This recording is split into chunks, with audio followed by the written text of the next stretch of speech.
Alrighty, welcome back, students. I hope those of you who are in World found the classroom easy enough. All future classes will be held here, and when I'm not around, I have a projector screen that will be up front here, right behind me, playing my most recent lesson. This room has all of the same resources that I had out in the assembly hall and more. Uh, the turned in treasure chests, however, from your homework assignment can still be found on the stage for the time being, in case you want to go check out all the creativity from your fellow classmates.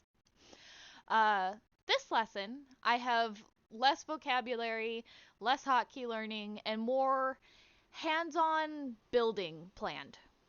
I again will post all of the vocabulary and hotkeys into my classroom in the Discord for your reference. Uh, Now, before I begin today's lesson, I do want to note that you do not need to follow along with me as of yet if you are one of the students currently watching me live. Uh, I just want you to watch how things are done and not worry so much about going back and forth. That way, you have the whole process in your head before having to do the back and forth with the video for your homework. If you missed this live session and are watching from the WHUTUBE, I suggest, to have the same effect, you watch the video through at least once, even if it's sped up, before trying to follow along, just to get the whole process in your head before going. That way you don't end up having more questions as you go along, and you can kind of understand how to answer some of those for yourself. Um, so to start the class, I'm going to start off by pointing out some things that I noticed in some of the previous homework assignments. I'm not going to state any names. I just saw a couple of trouble areas where I feel I may have failed to explain some things that could be important. So let me pop open my Blender. And one thing I'd like to explain is that I saw a lot in the in some of the questions that I was being asked is duplicated vertices. And you'll remember what vertices are if you remember our last class. Um, and the most common situation I noticed this occurring in was when users would extrude and then right click and not kind of realize that they still had that extra face there and all of these faces still here. And so the best way to remove this, well, first off, best way to notice it, as you can see right here on this vertex I have selected, there's no kind of fading out orange line that's here. Now if I were to undo my extrude, oh, you don't see my stream in the Discord. Okay, hold on. Let me go live and I'll explain this again. Oh wait, screen. There we go, much better. Why can I hear you? Alrighty, so let me explain this again. So the way that I noticed that this was being done was if I do E to extrude, you can see there, and then right click, my face snaps back to its previous position. And that's good, that's what you want. However, a lot of students don't seem to notice this is all still here, even if I didn't just extrude. So, a lot of people had multiple vertices in one spot when I would go to help them. The best way to notice this is if you can see right here, there's no orange gradient here. And that's what you want. That tells you that you have the vertex next to this edge selected. But I don't, obviously. So let me undo. And you can see I undid my extrude now because I have this gradient on this edge back. That's one way of many that you can notice that, uh-oh, you have a duplicated vertex there. Now let me duplicate this even a couple times, right? So I have all these vertices now here, but you can't tell. It's still a cube. That's still a shape I want, right? But this will cause issues when uploading in Second Life. So if I don't know, feel like I might have done that, but I just don't know where. One way you can double check is over here in the T menu right here. Under Mesh Tools, you can click Remove Doubles, and you can see up at the top, removed 16 vertices. So it removed all of those extra vertices I had there. And now my mesh is clean. Another struggle that I noticed was with mirroring. A lot of people didn't seem to fully understand how I would cut a mesh to mirror. So I'm going to show that one more time. Control R,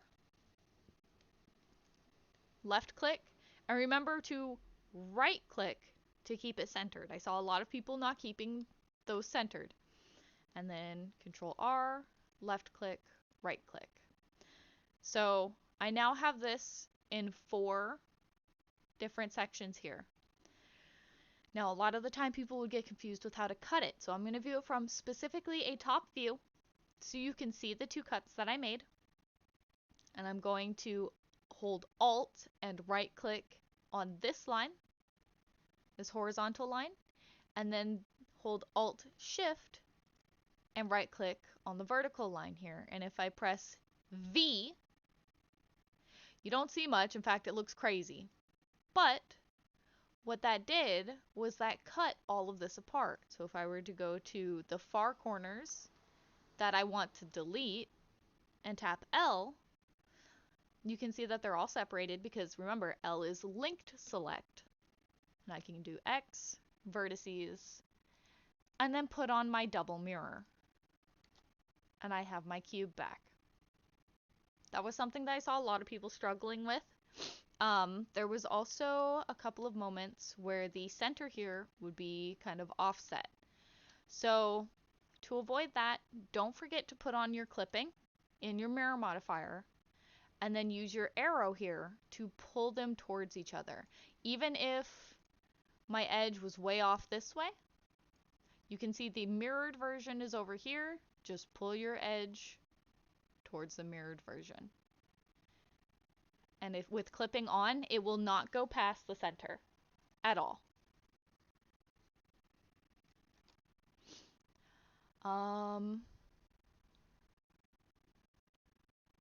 So I have 2 more things to go over with this. One was we had some double-sided locked chest. Double-sided lock chests. So I'm going to mimic what we did to make the chest locks here. So here's my lock, but I have it on the other side. I saw a lot of people forgetting to unmark X to keep your lock on a single side. Like even I made that mistake with the inner lock on the lid. I actually ended up making that mistake. So it's a common thing. But just a way to get rid of that, should you notice it on your own mesh, you can just unclick the Y there on your double mirror. So it's just a normal mirror. And the last thing was UVs. I saw a lot of people either not doing UVs or just really struggling with UVs. So I am going to say I'm not going to go over UVs too much right now. However, at the end of this lesson, after we've made our new items, I'm going to show some things you can do to help with your UV mapping because I would like to see more UV mapping in your guys' work. Something that I noticed with the chest that I was really impressed by with you guys was the low topology. You guys had such minimal topology. I could see right through your chests, and that was amazing. One of the biggest struggles with people when they first start is they'll overuse subdivide or feel they need to cut so many loops just to keep their mesh straight or with the shape that they want. And I saw none of that. I saw no excessive topology, and it was really nice to see. Another thing was you guys really explored with your differences. I expected some, I don't know, same chest, but there's a star or a heart somewhere, you know, some minor differences. But wow, some of you guys really went above and beyond with how different you made your chests. And it was really impressive. And I'm really happy with that. So now that I've gone over that and hopefully helped answer some questions that maybe a few of you were struggling with during the last homework assignment, I'm going to go over our few vocabulary words for this week, one of which is pivot point. And I'm going to read off a short description here for each of these, and then I'm going to explain to you what this means, because the definition isn't always the clearest. So, pivot point is when rotating or scaling an object or group of vertices, edges, or faces, you may want to shift the pivot point to make it easier to manipulate an object. This is using this selector in the header of any 3D view, you can change the location of the pivot point. Now, they don't tell you where this selector is. Basically, if I were to go into edit mode, I'm going to move a couple of my vertices around. Say I want this vertex from front view to rotate using this vertex as my center. Now, down here in the bottom left where you see your little edit mode, you'll see a couple of things here. One of them is the view. The next one, however, is your pivot point. And there's a few different options here. We're going to be using a couple of these throughout the lesson today. So I'm not going to go over all of them right now, but one of them that I see is the most struggled with is active element. So that's what I'm going to show you now. Your active element is the most recent thing you've selected. So in this case, this vertex. So I want this vertex to rotate around this vertex. So since this was my most recently selected, now that's where it's centralized to rotate around. Even if I select maybe a couple of these over here and then my active point, all of those will rotate around that. You can also use, remember the cursor from last week, you can use that as your pivot point and rotate around your cursor, which really helps in a lot of cases because you can move that around to wherever you need it. And it can be really helpful when you need very specific kinds of locations and you don't want to be stuck in median point, which is the default, and just rotate, move, rotate, move, rotate, move, and hope that you're getting the right kind of rotation that you need. The next thing is proportional editing. So I'm going to add a few subdivisions here, or extra vertices, to my mesh to better show, your mesh should never look like this, by the way, but it's just to show the best way to kind of use proportional editing. So you can find that along the same bar. You know where your face, edge, and vertex select is. So directly to the right of that, you'll see what is usually a gray dot, and that is your proportional editing. Now you can just enable it, which anything that you can view will be affected by this, but I'm just going to do connected. I'm going to select one vertex. Now I'm going to tap G to grab and move it around. And you can see a lot more than just my one vertex is moving. Now if I scroll out, even more starts to move. Or if I scroll in, less starts to move. Now, this is really good for a lot of organic shapes. So I find this useful when doing things like creatures or bodies. I'll turn on proportional editing so I can kind of more easily modify muscle tone. And we might be using this a bit today. But this is something that I did just want to go over with you guys so you could get a better understanding of some of the easier ways to modify your mesh. The way that proportional editing is defined is A way of transforming selected elements, such as vertices, while having that transformation affect other nearby elements. You know, basically what I showed. The next one, which is getting a little important, is normals.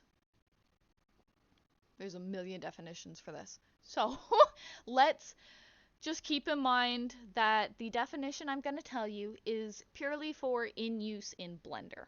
So normals in Blender is in geometry, a normal is a direction or line that is perpendicular to something, typically a triangle or surface, but can also be relative to a line, a tangent line, or a point on a curve, or a tangent plane for a point on a surface. Wow, hold on, I don't understand what that is, so let's show you. So normals are basically, in some cases, it can just be how your shading is affecting your model. So by doing this, I am changing my normals. The way that I will mostly be using it for the sake of our lessons is the direction a face is pointing. Now, I'm not sure how many of you have noticed this at this point, but when you have a face,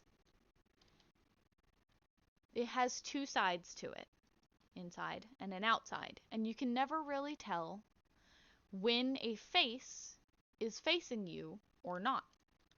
So let me go ahead and delete these, and I'm going to attempt to show an example of when your normals have inverted themselves.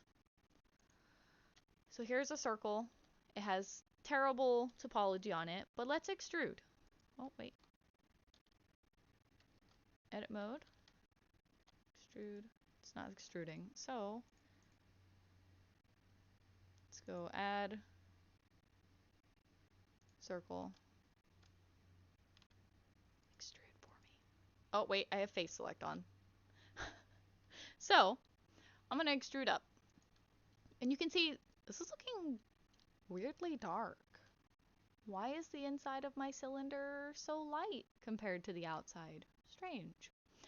That is because this dark side here, the dark side of my cylinder, is actually the back side or the back face of this, of my faces. So I'm going to select all, and I'm going to do Control N. And now the inside is dark. And that's what I want. Because when I bring this into Second Life, whichever side is the dark side there is going to show as invisible. So this also kind of brings us into the next bit of vocabulary that I have here, which is backface culling. And for those who stayed after for the Q&A of the last class, you'll kind of see that I enabled it last time for something.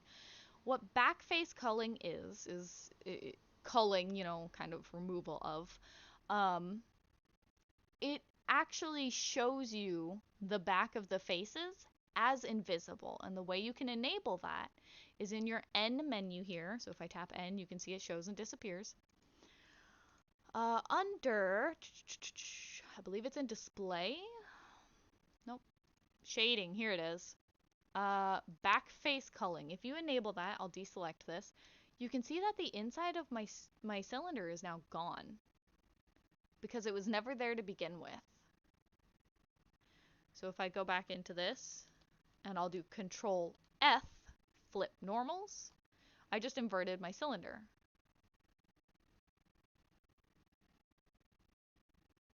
And you can see, it's a little jarring to look at sometimes, but you can see how they have now, the faces are now facing the inside.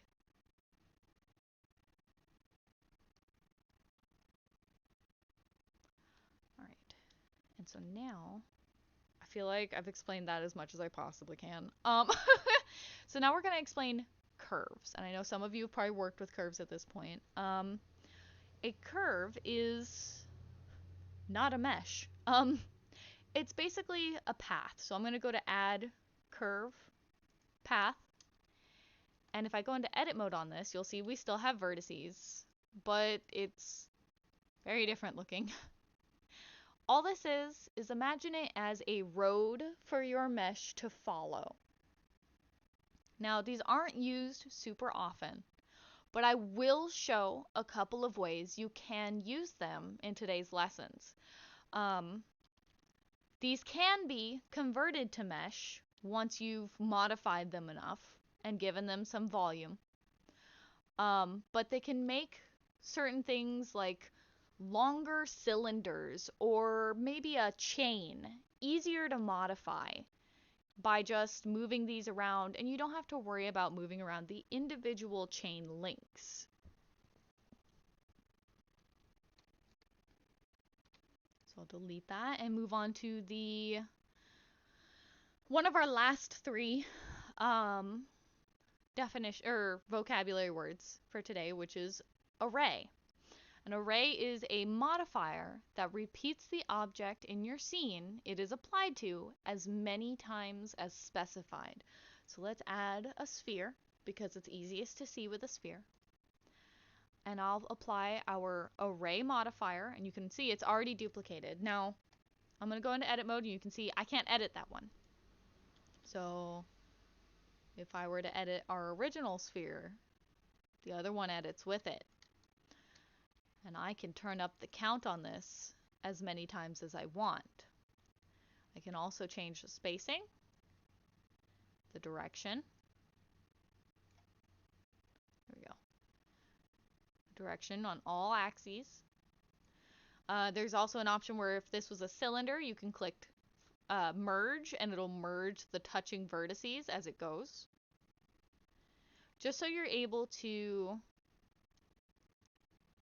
repeat what you've made without it being a hassle to work with. This usually is paired with a curve, so you can make one chain link, for example, link them all together, and then attach a curve, which I'll show you how to do this in today's lesson, and it'll start to bend the way that you want. And if you wanted to make a change to the design of your chain link, you only have to modify the one part. So it makes your workflow a lot easier. Second to last vocab for today is a mat cap. And it's short for material cap, basically. What you're doing is you're making your mesh for the sake of maybe it being easier to look at, or you seeing how some of the normals or shading is being affected, or in some cases, visualizing how something will look when you've put a metal texture on it. It will help with all of that. And where you can find that is, again, in your N menu under, it's right above backface calling. It's called mat cap. You can see my mesh is already changed, but then you'll see this little window pop up, and there's a lot here. There's some gold. There's a nice cool blue. There's a lot going on here. There's even rainbow. And these do not affect your workflow in the slightest. They don't change any faces. All it is how you're seeing the item in your scene. How you are seeing it. It doesn't change render, nothing. It just changes how you see it so that you can work easier. And then the last thing is, it's not so much a Blender thing as it is a Secondlife thing. Now, when you're uploading to Secondlife, you will often get errors. They happen. And one of the, at least for me, one of the most common ones that I came across when I was just starting in Blender was mav block error. What the hell does that mean? Nothing. Its name is pointless. There's a lot of things that it can mean. One of the most common, it is really one of the most common errors to find. And it's really difficult to find out what's causing it every time. One of the things that I have found that causes it is when Secondlife doesn't know how to calculate what is called the physics for a mesh, which is, hitbox. Which is why when we upload, as previously directed, we give it a cube. That gives it those physics to calculate, so it's not trying to use random vertices within your mesh to make new physics for it. Because sometimes it'll freak out and go, oh my god, I don't know. uh, so there's also a few other things that I found, which is one is too many faces assigned to a single material. There's too many materials on a single item. Too many small faces on an item, so too dense of topology basically. Floating vertices, which I've seen some of, most commonly caused by, in edit mode, you do Shift D, and there's a floating vertex. You can't see it in edit mode, but you sure can see it, or you can't see it in object mode, but you sure can see it in edit mode. And finally, multiple vertices in the same place, which we went over before, that you can just use remove doubles to get rid of. Those are usually the most common causes that I have found. But there's more that I haven't come across. It's a lot. But math block error, I mean, if you have troubles with it, you can easily just ask in Blender Benders. I'm here for you. Math block error does happen though, quite a bit, and it's just Secondlife is struggling. So I'm going to start off our building session with putting some new hotkeys into my classroom. Remember, you do not need to follow along with me. I want you guys to focus on just watching, getting the workflow down, and then practicing. So, for this session, we're making crowns, and we're making 3 of them. We're actually doing king crown, queen crown, and then tiara. And we're using a lot of different methods for these. And I'm going to show how to make stars, hearts, bows, gems, all for you to decorate these however you see fit. Actually, I might show text as well in case you want to put text on your crown. Hold on. I need to put a note. Hold on. I got my note out. There we go. Alright, so we're going to start off with Shift S, cursor to center, always, because you want your origin to appear at 0, 0, 0. Now, I'm going to, let's add a cylinder to begin,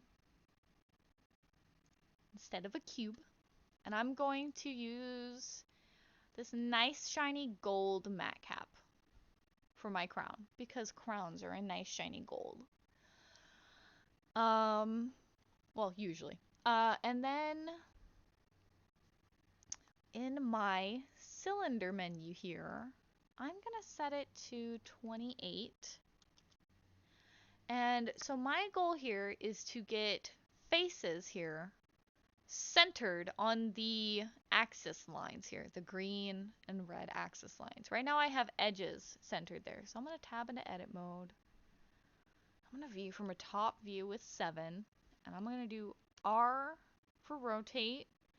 I'm going to rotate by 45 degrees, so I just typed in 45 with the numbers on my keyboard. And now I've got those faces where I want. So now I'm going to, let's delete our top and bottom faces here. X faces. And then I'm going to go into edge select, Control R from front view to give me that centralized edge. Side view now.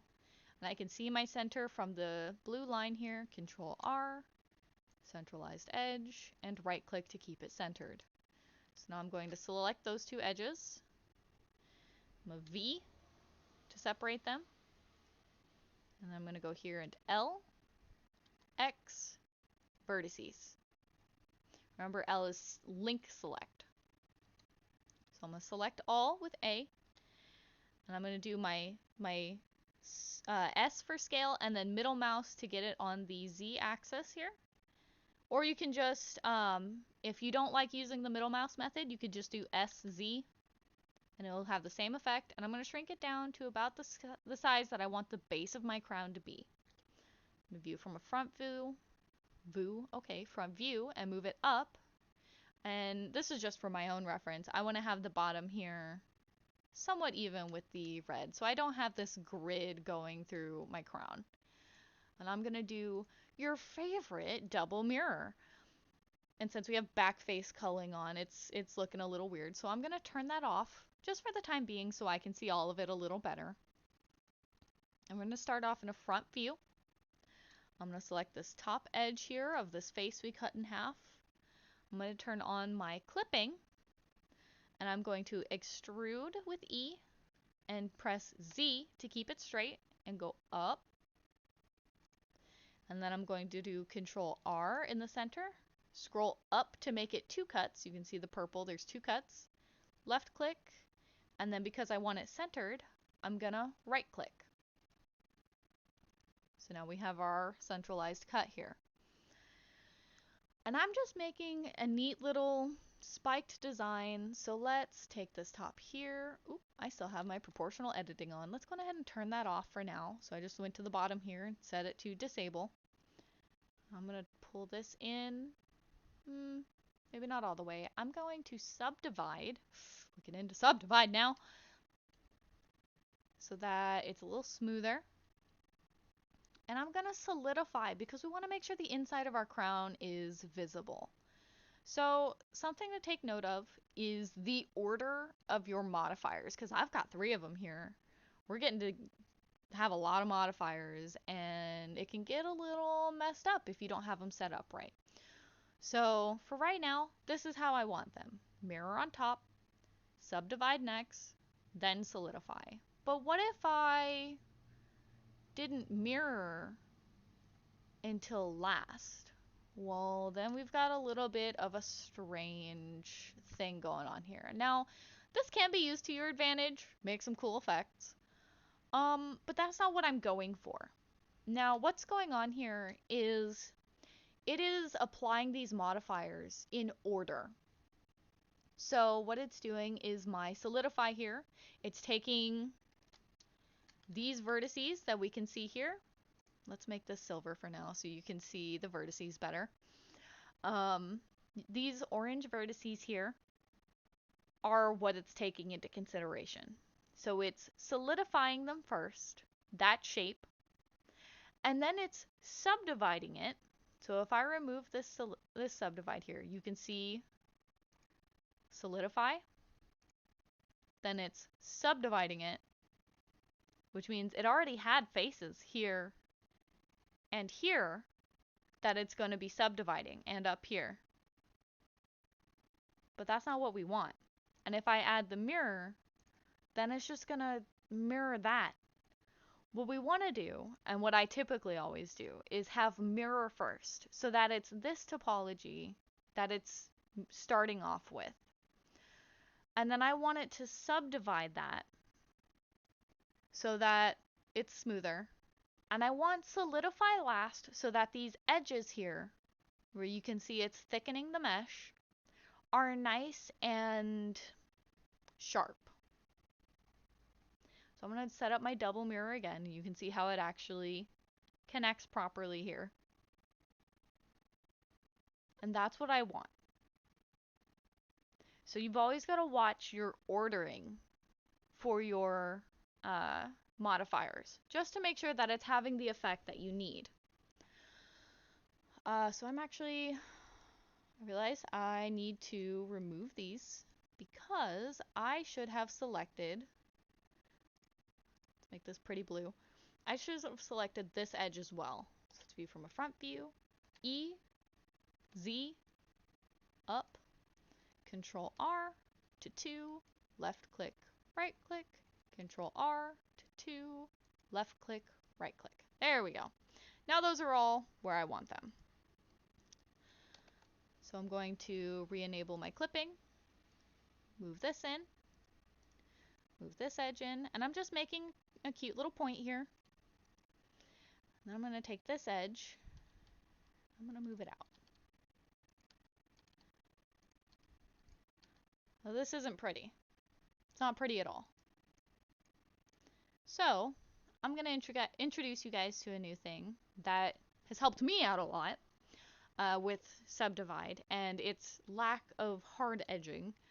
And I'm going to go here and select these two faces. And in my end menu here under Transform, I'm going to turn up Mean Crease. And you can see that's kind of sharpening that edge there. And that can help when your Subdivide is being a little too effective.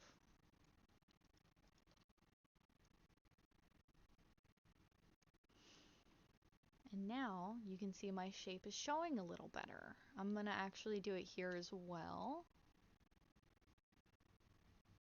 There we go. And now I'm going to go into Vertex Select, and I'm going to select these two vertices here, 7. And then I'm just going to move these in, 7, so that they can curve with the rest of the crown. And so there's a couple of methods here that you could use. You could just do the same thing here, or one thing that I forgot about is I'm going to select this edge here, V to deselect, L, and here's where your new pivot point skills can come in handy. So I'm going to Shift D to duplicate. I'm going to right click to keep it in the same place. I'm going to scale and use middle mouse to do it on the red axis here, or the X axis. And I'm going to type in, well actually I should probably turn off my clipping for this. I'm going to type in, after scale and middle mouse to red, -1. Enter. That has completely mirrored that piece of mesh, but now I need to Control F flip normals. So that's completely swapped. And I know this looks crazy right now. Bear with me. If I set my pivot point to my 3D cursor, which is the exact center of this crown because of where we have our mirror, and I do rotate, I believe, -90. Oh, that didn't do what I wanted. So let's undo the mirror. Let's see, is this? Yes, this is still on my cursor. So let's try this again with my cursor pivot point enabled. So scale, red, -1, enter, Control N, or Control F flip, but Control N still recalculated my normals as needed. Rotate -90. It is now the exact shape in the exact place. And in order to connect it properly, all we have to do is select all, remove doubles, and it is now connected to our crown and is the exact shape in the exact placement. And I know that's going to get confusing for you when you go to practice this, so please contact me. I will help you with this because it is a good thing to learn. So now we're going to decorate here. And I'm going to select these two, or these, well, 3 vertices here.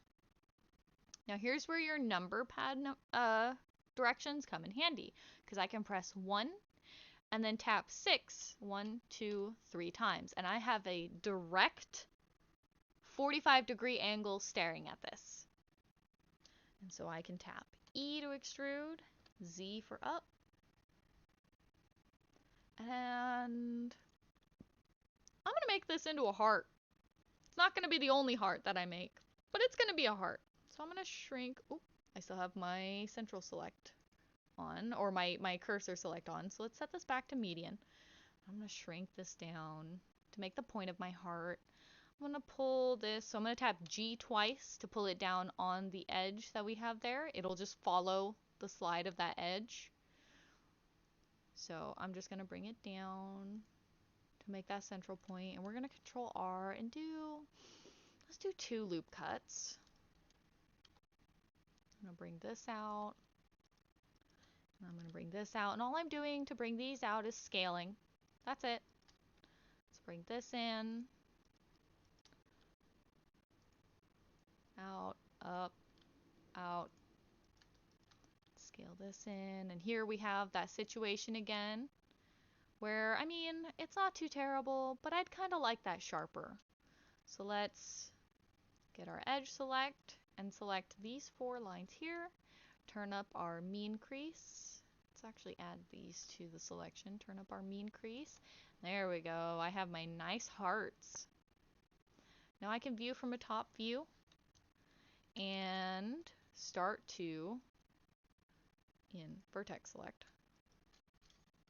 I can actually view from a top view and go 1, 2, 3 as well on my numpad 6 and be viewing it at a perfectly straight down angle and just kind of move these in. And I know some of my lack of perfect direction can get to you guys, but honestly, it doesn't need to be perfect. Perfection isn't what we're looking for here. Because when a crown is forged, it's never perfect. It's just smacked metal, you know?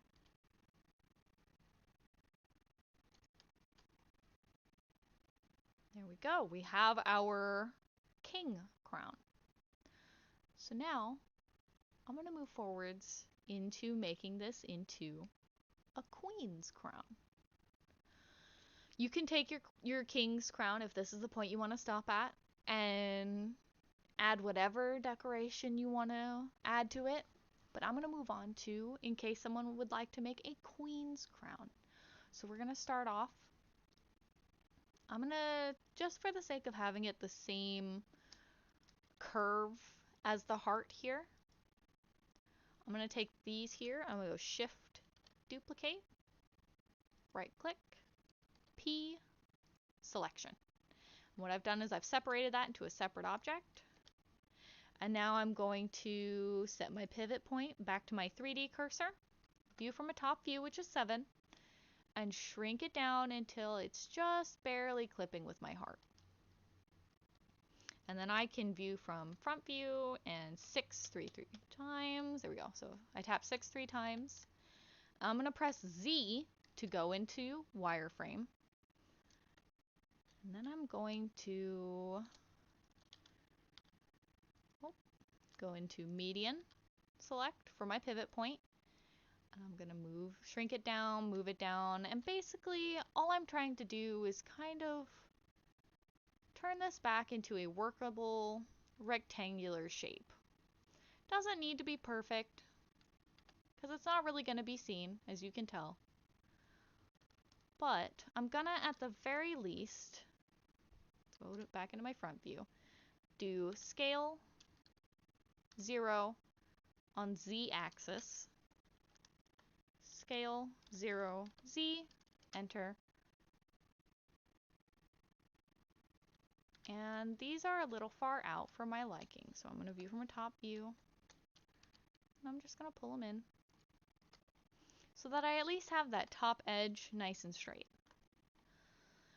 So now we're going to make that curve that you see that comes out on the top of a queen's crown, and we're going to go front view, and then I'm going to use 4 this time. Go 1, 2, 3. Let me just sec. Alright. Then we're going to extrude. And remember not to extrude too much. So here's where a lot of people, they'll get worried about their curve here. And they'll start to do these tiny little sets of curves. And you really don't want to do that. You want to have long pieces here because that's going to make sure that you have less topology while getting the curve you want. Let the subdivide do its job in smoothing out your mesh. And I'm just gonna slowly, using Z to select through my mesh, I'm just gonna slowly kind of perfect my curve here. I'm gonna add one here, a little loop cut with Control R.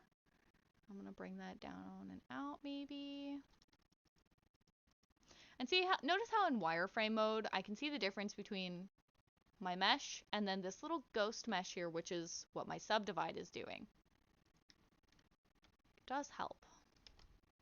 So now we have our little curve, and this little edge here is rounded kind of weird. So I'm going to select it on the part that's actually there. I'm going to select up here as well, and I'm going to go turn up my mean crease. Now that has the sharp edge that I want.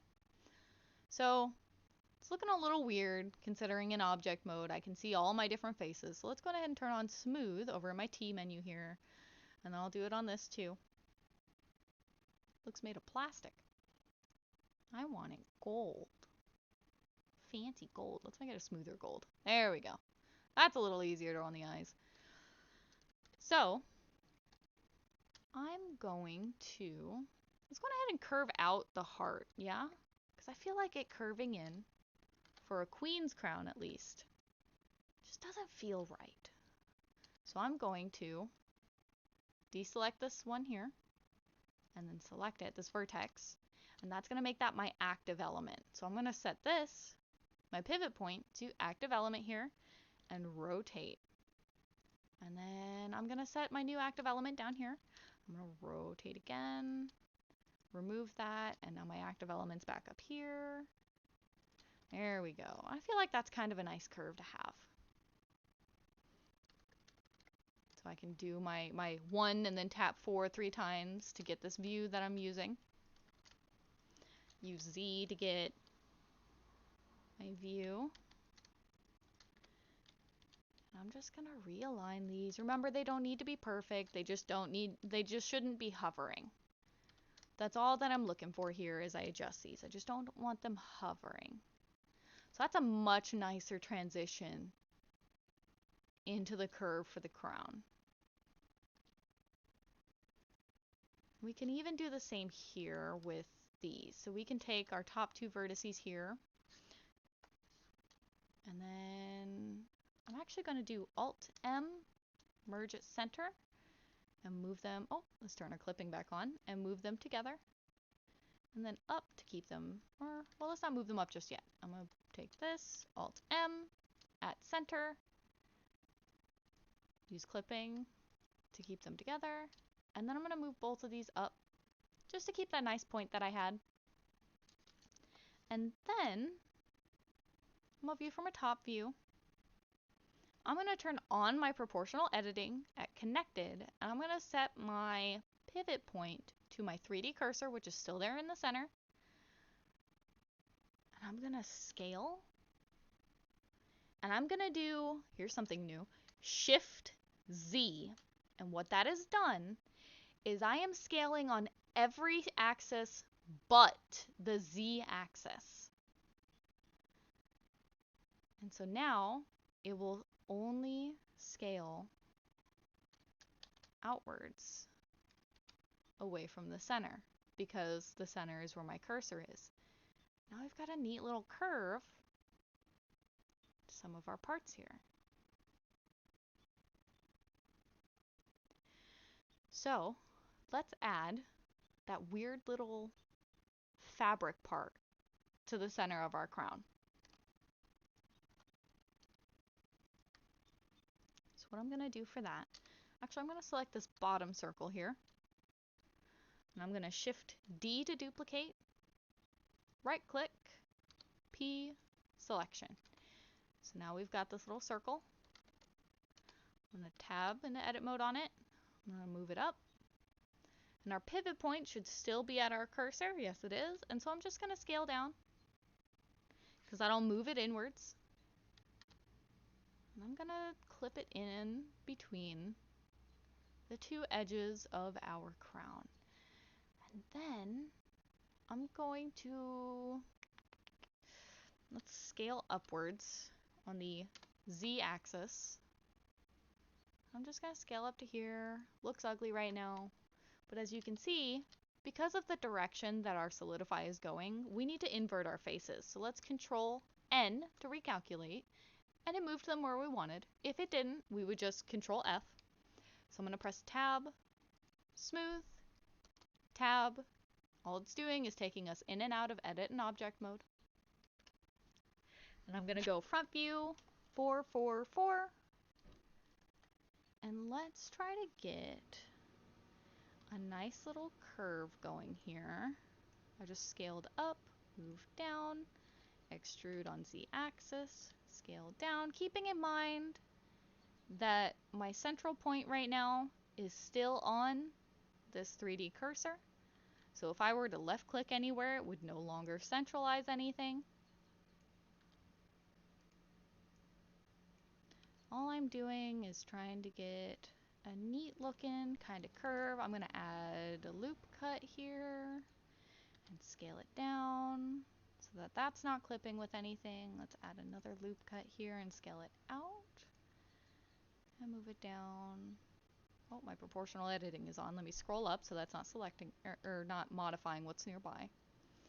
And then scale this down, and I'm just toying with it until I get kind of a weird looking mushroom. Let's be honest, that's what it is.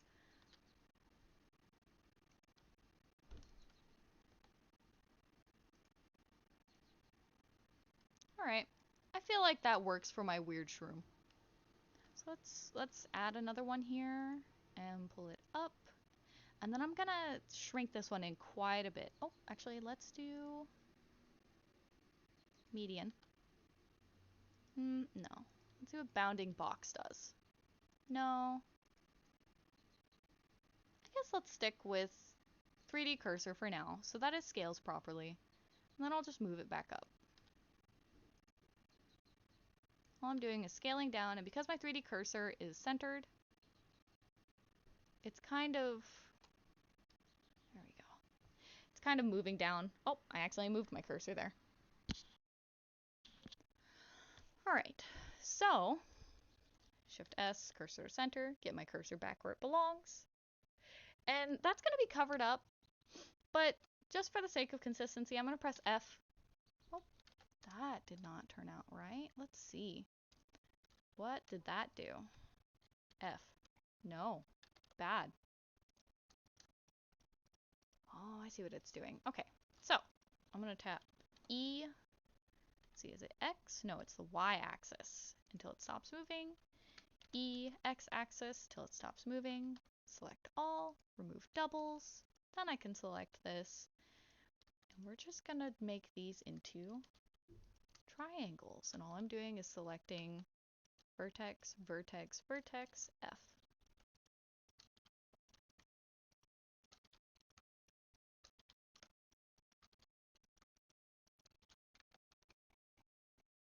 Now, no need to worry about that weird little pucker that it's making, because that's just going to be covered up. Because I'm going to add something in the center here in a bit. But to make this look a little more like fabric, I'm going to go median point, and I'm just going to play around with these vertices a little. And kind of give it a bit of a ruffle. Maybe even in some cases thicken some of the parts. Or let's raise this and that. Maybe raise that. Move this over. I'm just toying around with this randomly. There's really no method to this madness. The more random it is, kind of the more natural it'll look. And sometimes I'll go into the lower edges here and give them similar touch-ups, just so that these wrinkles that I'm doing kind of stay the same way throughout the whole thing. So it looks like it's more natural. And there's our bumpy mushroom. Congratulations! You've made a bumpy mushroom in a cage. Let's add a sphere. So I'm gonna go add mesh. I'm in object mode. I did my Shift S cursor to center. Let's go add mesh, UV sphere, and wow, 32 and 16 over here is kind of a lot. Let's turn both of these down to 8. Oh, much cleaner sphere. So in edit mode, I'm gonna go up, shrink, until it's just not clipping with any of this stuff. And then let's add subdivide and smooth. You don't need to subdivide it, honestly. It's still smooth and perfectly fine without it. But I'm subdividing for the sake of, I'm going to add a little something up here on the top that I would like to look a little smooth. So I'm going to, up at the top here, let's shrink it. Nope, I'm pressing E instead of S. Let's shrink it in. View from front view, I'm going to shrink it down. And I'm going to press E, Z, and extrude up. And then for here, I'm going to turn up my mean crease so that that sharpens. And then, I don't know, let's turn off our proportional editing because that's going to mess me up. Turn up my mean crease on this. And I'm just going to make a random design. Because why not? Let's shrink that in. And then I don't know, bring it to a point. Alt-M at center. Let's, I don't know, let's do our favorite bevel. Control-B. And then bevel. Control-B. And I'll Control-E, mark sharp. Control-E, mark sharp. That didn't work, so let's go turn on our auto smooth and go smooth. Here we go. And then let's prepare this for when it's going to be merged with the rest of our mesh. So we're going to look at this and see that it's from a top view, the bottom right area here. That's the actual mesh. So I'm going to go cut this here and here. Remember holding Alt, Shift, and right click to select those sections. V to cut. I'm going to tap L here to X and vertices. And then I can just do my double mirror, have that ready for when I need it. Remember to order your modifiers the way that they're needed. And then if that's not quite sitting low enough for your weird mushroom pucker to be hidden, then you can just go in and select these and scoot them up. Hide your pucker. No one needs to see that. I'm actually gonna move up this part as well so these wrinkles aren't going down quite as far. There we go. That's a queen crown. Now you can decorate these however you want. I'm going to show a couple of neat things that you can do to this really easily. And then we're going to move on to the tiara. So the first thing I'm going to show involves curves. So I'm going to start off by shrinking this in because I feel like this might look a lot nicer with this a little sunk in. And I'm going to take this center line here and I'm going to duplicate it. Right click, P, selection. We're going to find that selection. There it is. And I'm going to remove my solidify and I'm going to remove the mirror. So we just have this subdivided line here. And I'm going to do Alt C, which is a new control. It's convert, which allows you to convert mesh to curve or curve to mesh. And we're going to convert this to a curve. So now if I go into edit mode on it, you'll see it has those weird red lines and the same kind of behavior as the curve that I showed earlier. So we're going to keep this curve the way it is. And then I'm going to go Shift S, cursor to center, add mesh. I'm going to do a sphere. You can do whatever you want, but I'm going to do a sphere and I'm going to shrink it down pretty small. And we're going to pretend that this is a pearl. I'm going to take my pearl and I'm actually going to view from a front view. And in edit mode, rotate it 90 degrees because I want it laying on its side. And we're going to add our new array modifier. And you can see it's duplicated. I'm going to turn it up. And then I'm going to add a curve modifier. And we're going to See where it says object here, we're going to take our little dropper. Or actually, no. Let's just drop it down and do cylinder.3 because that's our curve that we want. So we've got our pearls following the curve, but we've got them clipping through the bottom as well. So here's what we're going to do. We're going to view from a front view. And on our pearl, well, first off, we're going to smooth that thing. Second, we're going to go into object mode here, or edit mode here, and I'm going to move my pearl up so that it's sitting above the curve line. The curve line is going to be where this red line is. Oh, moved it the wrong direction apparently. Well, actually, no. This is a good chance to show one of the controls. So I'm going to go into the controls, or I'm going to go into edit mode on my curve here, and I'm going to do Control T, which is technically rotate for a curve. And you can see how it's moving it around the curve there. I'm going to type 180. And that rotated it 180 degrees around my curve. And now it's not clipping in there anymore. So I want my pearls to stop about the top of this heart. So I'm going to go here where my curve extends too far. I'm going to go X, vertices. And then I'm going to move this bottom vertex up. And I'm going to go, let's go G on Shift Z. There we go. I'm just going to keep it so that it's sitting like nestled nicely right in that little curve of the heart. And then if I select my pearls in Z mode here, you can see not only are they a little big actually, so let's shrink down our pearl. View from front view. Make sure it's sitting on that line.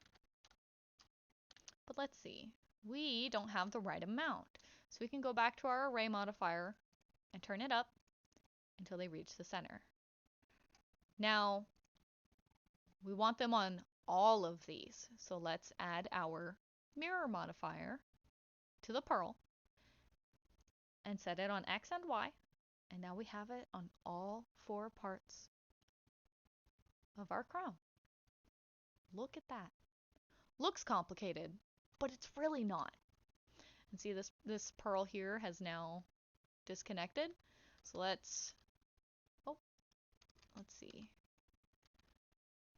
Where is, so let's turn off X and Y. There's my pearl. Turn it back on. And I'm gonna go edit my curve. And now I can scoot this back down.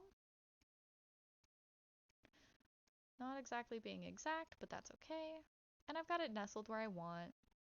Nothing showing that I don't want showing. We've got a lovely little strand of pearls. You can also do that down here along the top and bottom of your crown as well if you wanted. You can select, I'm going to go into edge select here. And I'm going to select, ooh, that's not selecting what I want. So I'm going to manually select these little edges here. And I'm going to Shift D, right click, P selection. Then we have this. I'm going to remove my mirror. I'm going to remove my solidify. Those are important because when you convert this into something else, into the curve, it will hold on to whatever vertices that the mirror and the solidify are making. So I'm going to do Alt C. Nope, you don't want to. Alt C, curve from mesh. And then, so now I can simply go into my pearl here, Shift D, and then we'll right click to keep it its origin where it's supposed to be. And I'm going to, actually, I'm going to go to my curve here real quick, and I'm going to L select on the bottom one, P, and separate. You want these separate if this is what you're doing to your crown, because with having those 2 separate lines, it's going to cause it to act a little funny. So now I'm going to go to the top pearl here, and I'm going to change to a different one of my cylinders. Now, that's acting up, so let's see how we fix that. I'm going to start off by editing my curve, Control T. Let's rotate it down to the part of the curve that I want it on. And then let's edit my pearls. Let's turn down the count. And then I'll maybe very slightly increase the size of my pearl just so they connect. And since these pearls already have the double mirror, it's going all the way around my crown. I'm going to shift duplicate on that, and I'm going to set those pearls to the next curve we have in our list. And then I'm going to, let's press 7 so I know where my curve is. There it is. Control T. Let's bring it down to here. And I'll go ahead and let's see what this does. Not what I want. But I can see that right here we have some pearls doing something I don't want. So let's try seeing what moving it over does. Nothing. So let's go into our curve modifier, turn down the count by 1 so that's not clipping. And then for this specific pearl, I'm going to increase the size just a tad, bit by bit.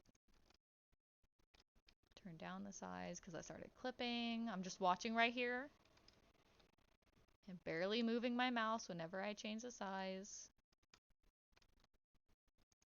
And it's all just trial and error until I get it there. Look at this fancy freaking crown. All right. So now I just went into a side view, not sure why. Let's add maybe some gems around the bottom. Yeah, let's learn how to make some gems. So I'm gonna take this face here, this front face. If I view from a front view, you can see which face it is.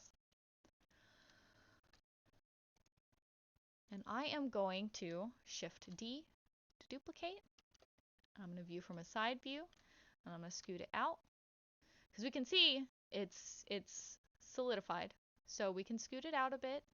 And what we're making right now is the gem socket. So I'm going to shrink this down, maybe round it out a little bit like that. And then let's do P selection, just because I'd like to modify this separately. So I'm going to E to extrude.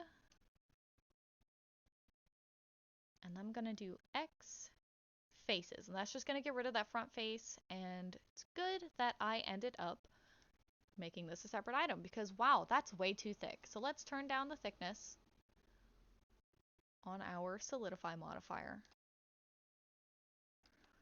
And then move this in so that it's still connected to our crown. And I'm actually going to select that whole back face there and turn up mean crease. So that'll flatten that back side. And then I'm going to go into edge select and select this. Turn up mean crease. So we've got a nice little area for our gem now. And actually I want to round that out a bit. So I'm going to edge select on these two here. Control B to bevel. Look how nice that looks. All right, I'm proud of that. Looks like the bevel kept our mean crease. However, that back face there is a little too far in. So I'm going to pull that out. There we go. So now we have the indent for our gem, or our little casing for our gem. And I'm going to, back into edge select, Shift D to duplicate this line around the edge, shrink it in, decent bit. I'm actually going to view from a front view. Let's pull this in, let's make it taller. And what I'm looking for is it to be kind of within the boundaries of our socket here. I'm going to pull it inwards, and then I'm going to view from a side view and E to extrude on a Y axis. I'm going to pull it out to, let's go about here, I guess. And then I'm going to L select on that because we got to change around some of our modifiers. P selection. I'm going to go in to select this. And we're going to disable subsurf, disable solidify. And then I'm going to grab this outer ring and shrink it in.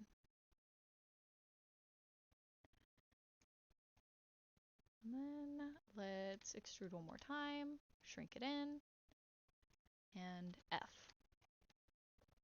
Now, that might be what you want your gem to look like. I like to have a little bit more to it, so I'm going to tap G twice to bring this in. We've got a little more added to our gem, and now I'm going to show one last method to add just a little more detail to your gem. I'm going to select these edges here, Control B to bevel, and you've got a nice fancy gem in a nice fancy socket. So let's take our socket, because that's not quite as hard-edged as I'd like it to be. So I'm going to tab into edit mode. Actually, let's go here. Let's actually set our auto smooth. Oh, that did it for me. Perfect. So now on the on this, I'm gonna actually, let's see, pull that out a little bit. And what does bevel look like? It doesn't. So let's just have that out a little bit so it's not clipping with the gem. Could also, let's see. These are not going down quite as far as I'd like, so I'm gonna double tap G and pull them, well, let's, I guess, scale out. Nope. I have it on medium point. That's interesting. Basically, you can play around with things however you see fit. Gems can be cut a lot of different ways. There we have gems. And if you want them on all of your edges, you can actually go ahead and I'm going to apply, or actually no, I'm going to just take these two here, view from a top view, Shift D to duplicate, and right click, and then I'm going to rotate by 90 degrees. And then I'm going to take my gem here and shift right click my gem that has the proper origin, which you can see from a front view, Control Join. And I'm going to do the same thing with my socket. And the reason I'm doing that is because I just rotated that in object mode. You don't want to do that.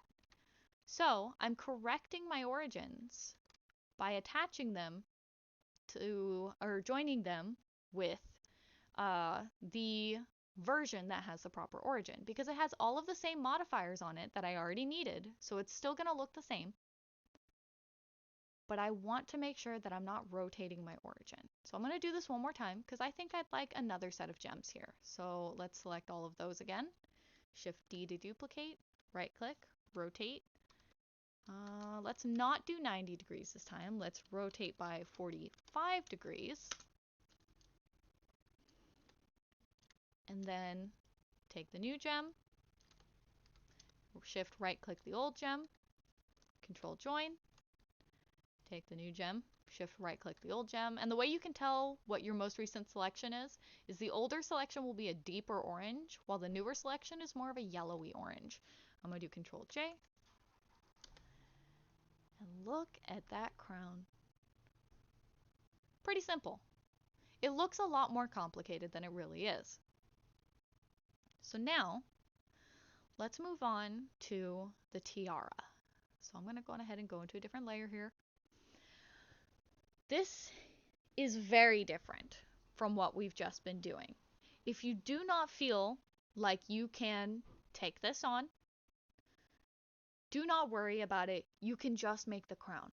But we're going to really start digging into curves here. So I'm going to go Shift S, cursor to center, add curve, circle. And here's where we get to a point where it becomes somewhat okay to move around your origins. I'm going to tab into edit mode, and we're going to scale this to make it wider. I'm going to shrink it down a little because I don't want it huge. And so what this is going to be for our curve is, think of it as another axis. So we're going to go Shift S again, cursor to center, add curve path. This is going to become the base of our crown. And the way that happens is as you go into your curve menu up at the top here, right next to your modify menu. And you're going to go down to, I believe it's bevel object. We're going to take our little paint dipper and choose our old circle that we made. And you can see that it's now the shape of our axis here, or of what I said was going to basically be the shape of this on a different axis. And so now, if I tap into edit mode on this, we've still just got our curve to mess with, but you can see how that kind of moves, let's say like a snake, right? It's nice and smooth, it's kind of neat. So let's select all, view from a side view, can't really see it, but that's okay, because I only want to rotate, well actually no, I can't rotate. I have to Control T to rotate 90 degrees, because we want this sitting upright. This is going to be the base of our crown. I'm going to do Alt S, which is basically scale for curves. I'm going to shrink this down a little. Let's take our ends here, Alt S, shrink them down a lot. And then I'm going to, let's make a neat little design here for the base of our tiara. I'm going to do subdivide in my T menu here. And so I've got these new vertices to play with. And I'm going to try to make sure that it tapers to a nice kind of curve on these sides here. And the fun part about curves is you can go into, where is it? Your curve menu, and under texture space, select use UV for mapping. And this will make it so it's automatically UV mapping your item as you work. Now it's not the best UV, but it is useful for you to edit it later for what you need. So we're going to shrink these down, because I don't want this to be too massive of a tiara. And then I'm going to, let's raise this up. Let's add some nice little shapes to this. So this tiara, think of this center portion here as the front of it. And these side parts here are going to be basically the side or back of the crown or tiara. Of course, it's straight. That's not how tiaras do. They curve. But we're going to make it straight first. So for our tiara, next we need to Shift S, cursor to center, add, curve, circle. I'm going to move this over here. So something to look out for with curves is topology. If I press Z, you can see, wow, that's some dense topology. So something to look out for is how dense that is. And you can change that pretty easily before converting this into a mesh. And the way you do that is over in your curves menu here. Under shape, you'll see a little preview thing, and it's set up to 12. So if I press Z, you can see what my current topology is. If I turn this down though, you'll see that things start to separate, and it actually lowers your topology. Now, the other direction is pretty heavy on topology. So I'll take this over here, and I'll do the same thing. You can see it's affecting this because we have our oval here set to this curve. Now that's nice low topology. That's what we're looking for. So let's go ahead and do the same thing here. So what do I have this set to? 3. Let's go ahead and set this one down to 2, because the circle is going to make very small little tubes, little intricate tubes. And the way we're going to do that is Shift S, cursor to center, our favorite thing, and then we're going to go curve, path, and on this new path, we're going to set our bevel object to our new little circle. Now, I could just go in, Alt S, make this smaller, or I can go to my circle here, and I can just shrink it down. I'm going to shrink it down until I see that as it's clipping with the tiara here, it doesn't really, you can't really see it on the side. So I'm going to view from a front view.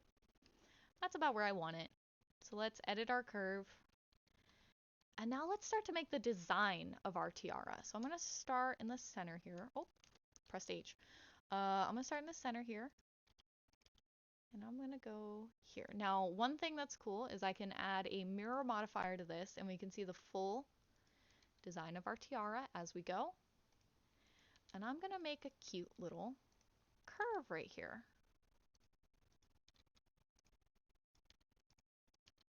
Now I need more to this, so I'm just going to extrude the end like we normally would with E. I'm going to extrude the end again, Alt S to thicken this, and then extrude the end again, and Alt S 0 to thin it out completely. And I don't want that point there, so I'm just going to move it in. And then I'm going to select both of these. And this just adds like a neat little rounded tip to the end of our curve. And now I can take, let's take the entire curve and duplicate it. And then I'll go scale on Z-axis, -1. And remember, all that does is mirror it. And because we're not technically working with normals yet, I really don't have to worry about that. And I'm going to rotate this, put it here. I'm actually going to make this a tighter curl. So I'm going to pull these parts in a little more. And then we're just going to take this and connect it here. And I'm going to Alt S to shrink that down a little bit just so it connects a little smoother. And we're just making a nice, cute little design with our curves. I'm actually going to Shift S, cursor to center, add mesh, circle, and let's set it to 8 vertices. And I'm going to use this as a guide. Rotate 90 degrees, enter, shrink it down. Let's view from a front view. I'm going to use this as a guide because I want to have a big gem in the center here. I'm going to put it like this. So what that tells me is these are too far out. Well, maybe. Let's see. How big do I want this gem? I guess I'll leave it that size. I want that gem to be about this size. So let's take these and I will just press C and highlight all the things in this area. I'll scoot it in so that these curls are touching that gem. I'll move these and then I can select this here, move it up. Let's slide this under the gem a little better.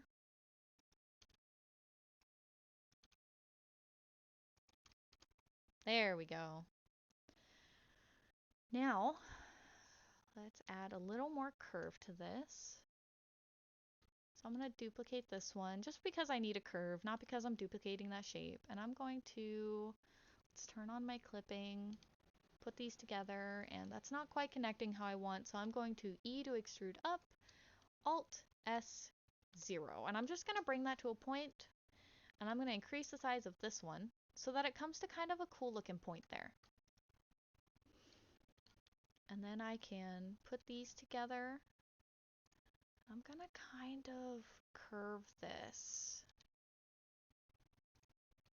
I'm gonna remove these two on the edge here that I have the shapes changed for. And I'm gonna bring this down and out around here.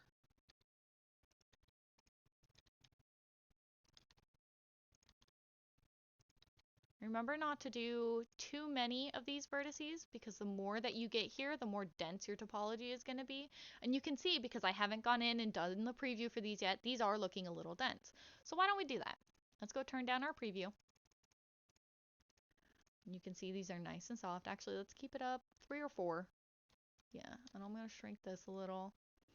And you see it's still nice and smooth and elegant, but it's a lot lower topology, which means it's easier for people to render. I'm going to move this in closer. I'm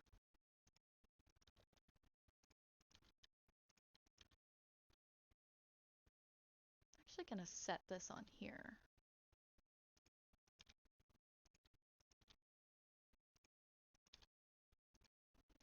I'm going to bring these down.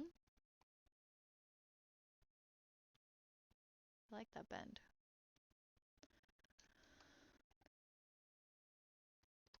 Then I'm going to add another one of these curls to the outside here. Let's curl this one a lot, actually.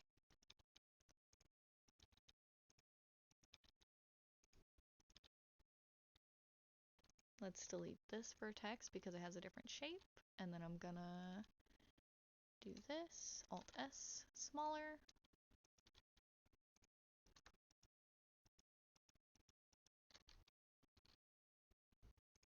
Bring this in. There we go. What a beautiful crown, or tiara. I'm even gonna add one of these. Let's scale -1. I'm gonna add one of these over here.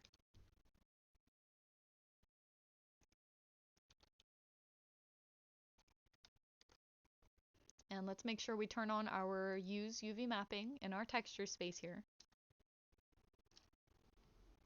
And let's build off of this point that we've made here, because we got to put something here to connect it to the gem, right?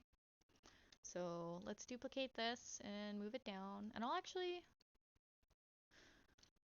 go ahead and duplicate it again and move it down. And let's -1 so that that's mirrored. And then I'm gonna go here. Can I do Alt M in this mode? No, I cannot. So let's F. There we go. So F works to tie those together. And then I'm gonna do X vertices. And then I have this. There we go. That's what I want. And let's shrink these down a little bit. I don't need that as far down. I don't need this as far down. Let's take this, move it out, and let's just make a nice little cute little shape.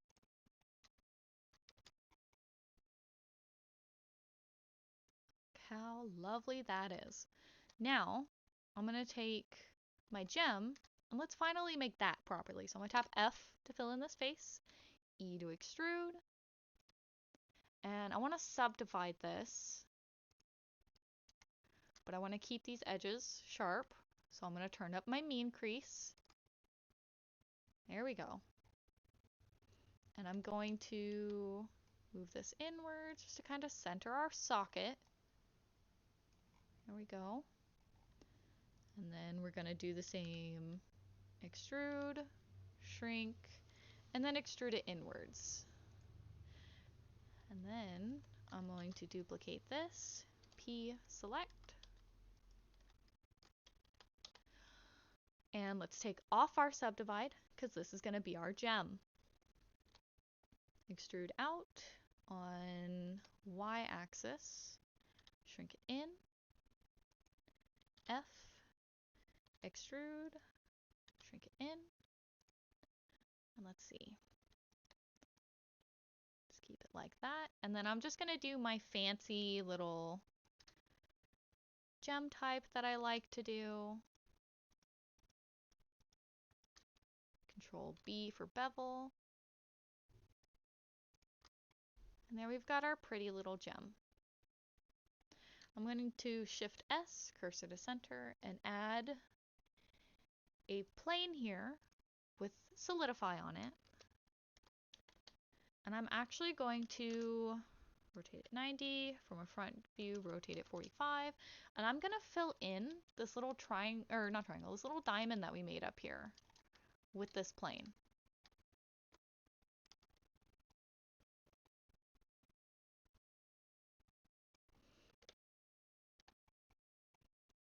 Stick in my solidify a little, well, not too much.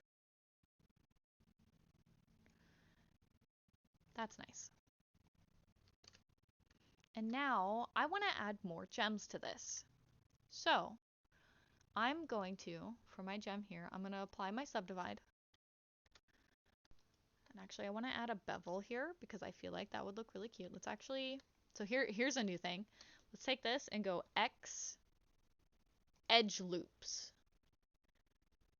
Now what that did was that took the extra edge that I had there on that straight part that didn't need to be there, X edge loops, and see, it just removes it.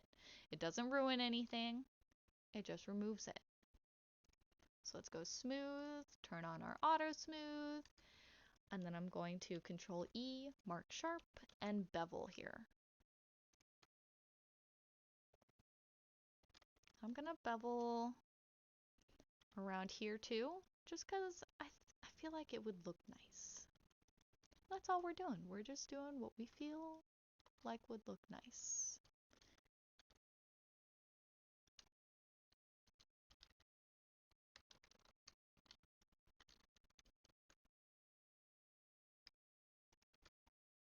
There we go.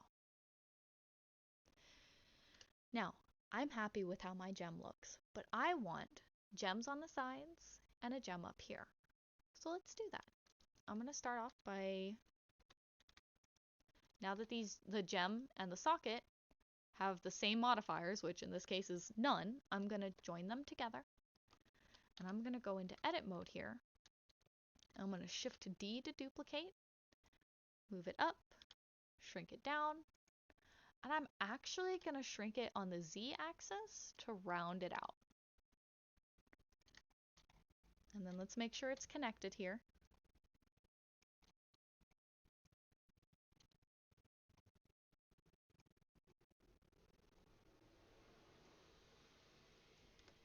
There we go. And now I'm going to take this rounded gem and I'm going to put one down here.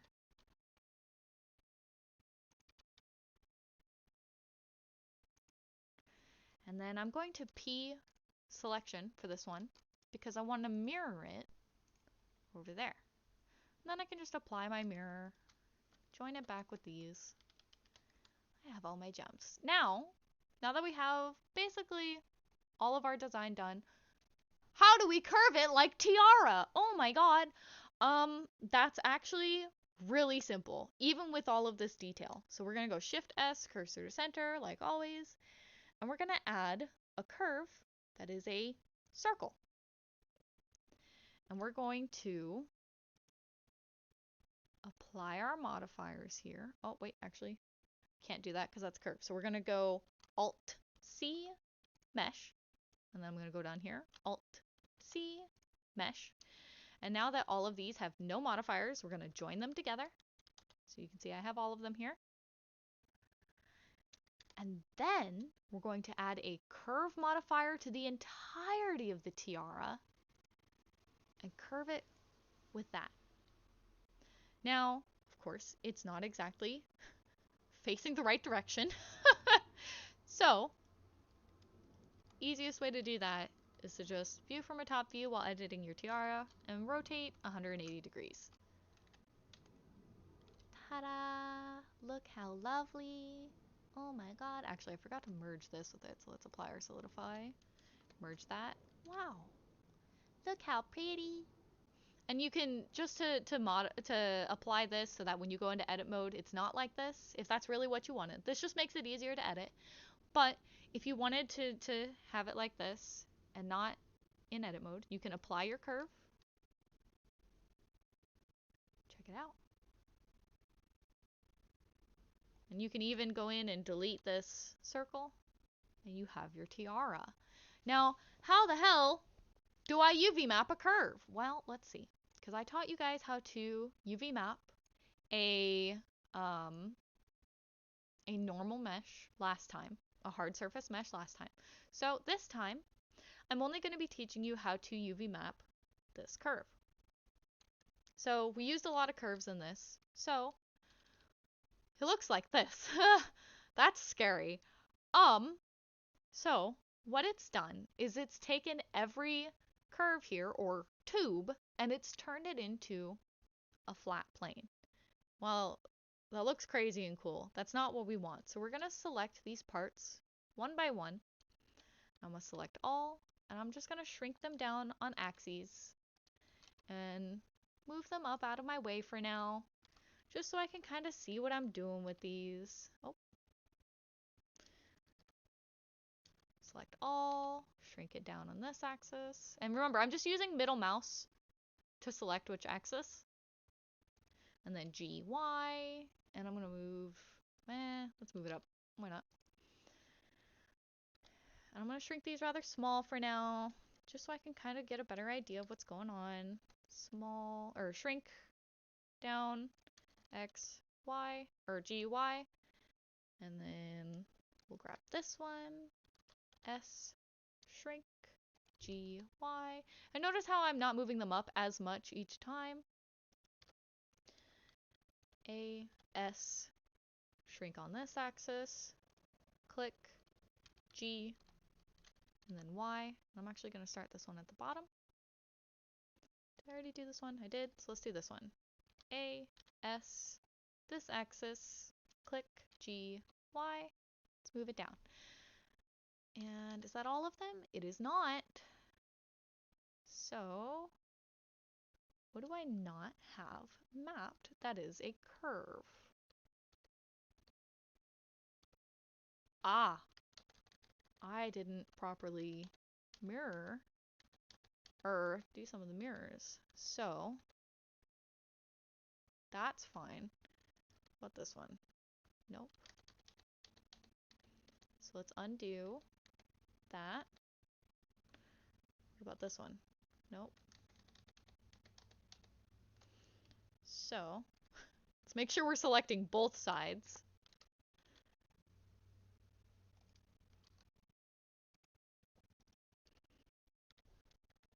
Just because it's easier and it saves texture space to have both sides of something so it mirrors properly. It just makes it easier on you as someone who's going to be texturing it. It makes it easier to see what you're doing.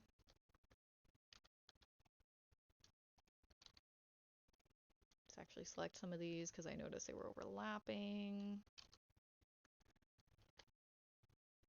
Do we gotta redo this? Nope. This? Nope. This? Nope. Trial and error, baby. Welcome to Blender. This? Yep.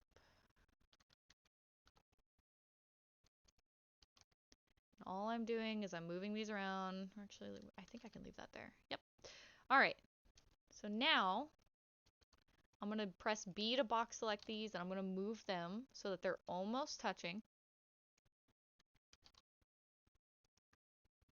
What are you? Oh, I know what you are. That's what I was talking about with when things default UV map. So that's basically the rest of the tiara, which we will get to in just a moment. And I'm just putting these close to each other. I'm going to tap L on this and H to move that out of my way, and I can see which one that is now that it's appeared over here. But I'm just going to get this out of my way for now, and then I'm going to move these down.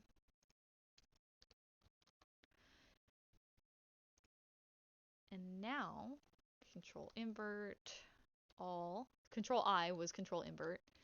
I'm going to move this up, select all, and now I can scoot this down. Now I'm going to select all that I have here, and I'm going to shrink it on this axis, GY, and I'm basically just gonna get these to fill the cube for now. Actually, let's make it less than the cube. Yeah, which is literally, this is our layout for our UV. So actually I'm gonna click new. So we have a black background. You can get a better idea of what I'm looking at here. And this space up here, I'm leaving empty for the plane, the gems, and the sockets. So now we can UV map our gems. And since these don't have a back to them, we can just L select them, U and unwrap.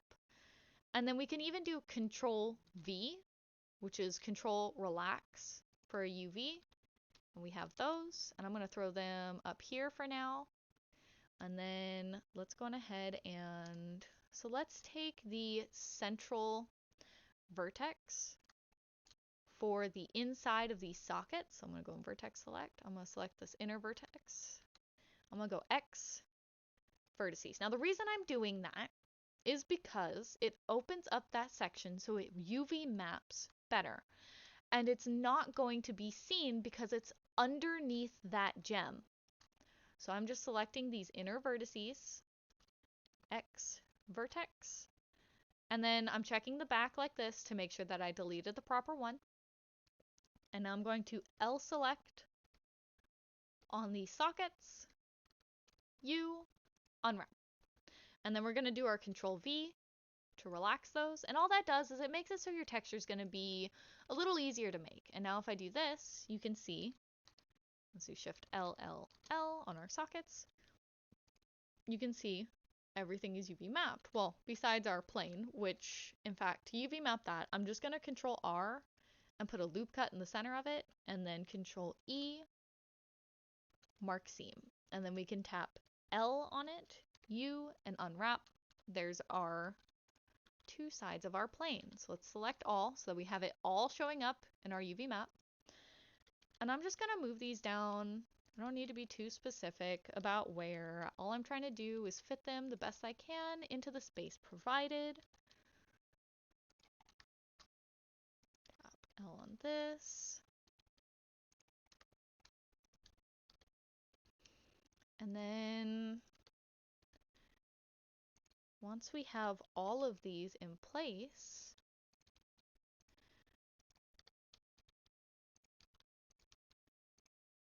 I'm going to make these rather small and just put them right here. Now that we have all of that in place, you can actually probably consider it done. What I like to do before exporting anything though is go remove doubles, especially when using curves, because you see it removed 77 vertices. Now with curves, you'll see that removing doubles does add some odd things to the ends of your UV here. That's okay. That is perfectly okay. You're not going to notice it. And there you go. You've got a UV mapped curve tiara. Now before I end this lesson, I know it's going a little bit longer than last time. I'm going to show some very simple, basic pieces of decor that you can make for decorating your crowns and tiaras. So I'm going to go to a new thing here, and it's super, super simple. Let's make a star. So I'm going to add mesh. Let's add a circle. And let's set it down to 5. Star. So first off, this should already be looking familiar. I'm going to tap F to make this into a face. And then I am going to, let's go into, how did I do this before? Oh, that's right. So I made it big. And then I'm going to E to extrude and shrink it down. And then I'm going to take my cut tool, which is K, and I'm going to, or actually no, first I'm going to subdivide in the center of all of these, which is literally just Control R, left click, right click, just to keep them centered. You want to keep them centered, so make sure you're doing your right click. And then you want a K, and you're going to go back and forth between vertices. And you'll know you're on a vertex once this hits a red dot. And I'm actually going to try to see why this is not wanting to hit this vertex. Because I might have an extra face here. I do have an extra face there. Somewhere, somehow. Kind of, maybe. There we go. X faces. Okay. There we go. Let's go here. X faces. There we go. Make sure you don't have that. Now I'm going to press K. Can K work now, or are we going to have to do something else? No, it'll work. So it'll get a red outline on these cubes. Actually, let's do our K here so that it's normal star shape. And you'll get this red outline on the green cube for your K tool or your cut tool.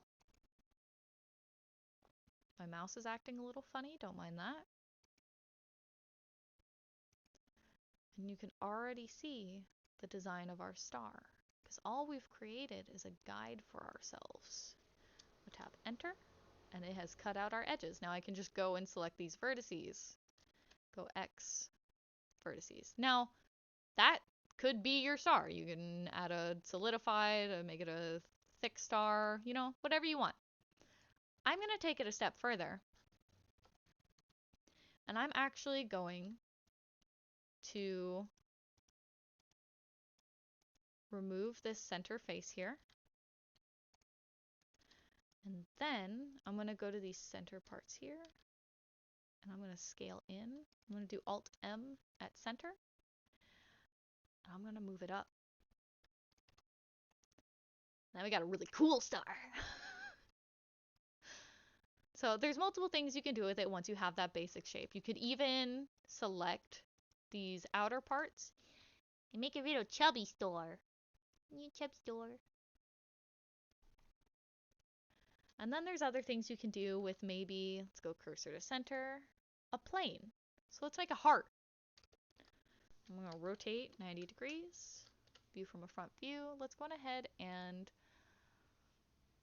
subdivide our heart and then solidify our heart. And then I'm adding my mirror at the wrong time, but I'm just going to move that up using the arrow keys that are on the modifier. Let's move this up and move it apart. And then we'll turn on our clipping, move it together. We'll move this up, and then I'm going to add loop cuts in both directions. And then you can just toy around with it until you get a cute little heart.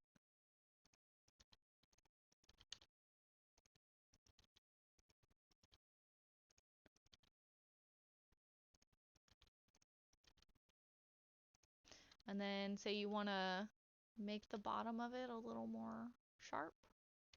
You can actually take the center here, and I'm going to do it to this part too. I'm going to turn up my mean crease. Sharp heart. Edgy, edgy. I have an adorable little heart. And then if I thicken it, I have a sharp, adorable little heart. Or I can change the order of my modifiers, and maybe turn down my mean crease just a little.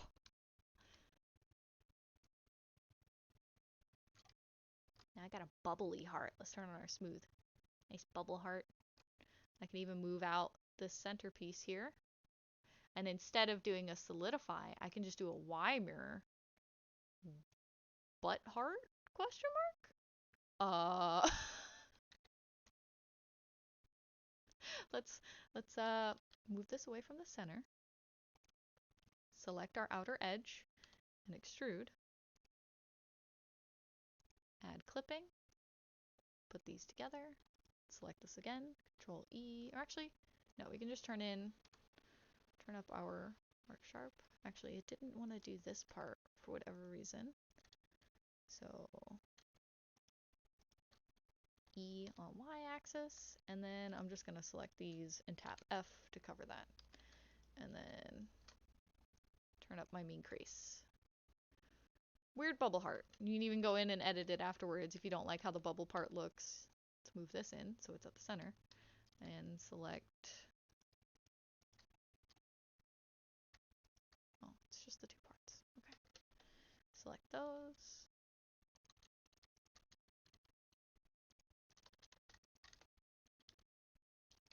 Just make a cute little bubble heart. Of course, you don't have to have it sticking out that much. Could even make the center part stick out more. Heart. Alright, and then the next thing I'm going to show you, now that you know stars and hearts, is going to be a bow. I know a lot of people have really wanted to know how to make a bow. So I'm going to show you just how simple this is. So let's go into our center, Shift S, cursor to center, mesh, plane, and then we're going to do mirror, solidify, subdivide. In that order. Unless you want to do a different order. But I like this order for bows. So let's turn up our thickness, go into edit mode, and turn on our clipping, move it away, move it towards, and we're going to start with the center of our bow. So I'm going to start in a top view, shrink this in, and then I'm going to Shift D, duplicate, and move it down. And then I'm going to just connect these faces here, and it's going to look funky for a moment until I do Control N. We've got the center of our bow. I can even take the center here, pull this in, or outside. Oh, make sure it's on Z axis, move it out. There's the center of our bow. You can pretty that up all that you want, but it can be that simple. And then I'm going to take this edge here, front view, shift duplicate, and put it inside the ribbon here, or the center of our bow. And I'm just gonna extrude kind of like this, and kind of a diamond. Making sure to put it right back inside of the center of our bow. So we're getting there. It's already very close. And I'm going to actually Control R and move this down towards the center, and Control R, move this down towards the center. And all that did was I made it hard to notice those spots. So I'm going to take these because I can see that they're sticking out. And I'm going to S, middle mouse. Here we go. And then I'm going to Control R down to just outside the center of our ribbon.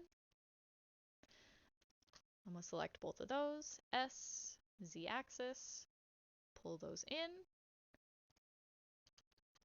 Let's actually do that with both of these because it is a little thick, not gonna lie. And then I'm going to take this part out here, view from a top view. I'm going to scale this out. You can even make it kind of a thick bow like this. And then I'll add, let's go Control R, add there, move this in. I can shrink this down, maybe pull these away from each other. It's up to you how you want to make your cute little bow. This is just how I make them. Now you could stop here and it'd be absolutely adorable. Let me add smooth. Super cute. Or if you want to add the little ribbons at the bottom, which actually, hold on, it's not cute. It has clipping. There we go. Now it's cute. I promise. Let's take this edge here, Shift D to duplicate, and then I'm going to move it into here. Let's rotate it to flatten it out, shrink it down. I'm going to turn off my clipping just for a moment to pull these away from each other. And then I'm going to go from a front view and move it down, scale, Z axis, 0, enter. Let's turn our clipping back on just because we want it on. And I'm going to extrude out.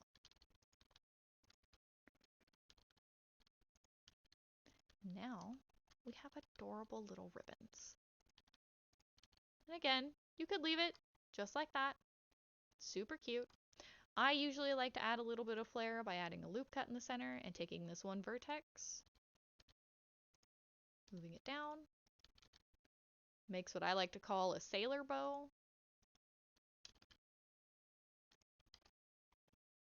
And there you go. You can take these and move them down if you want. And then if I go into Z, you can see it's nice, light topology. It's a super cute little bow. And that's all that I have planned for showing you guys how to mesh today. Congratulations, you sat through another 2 hours of me talking to myself.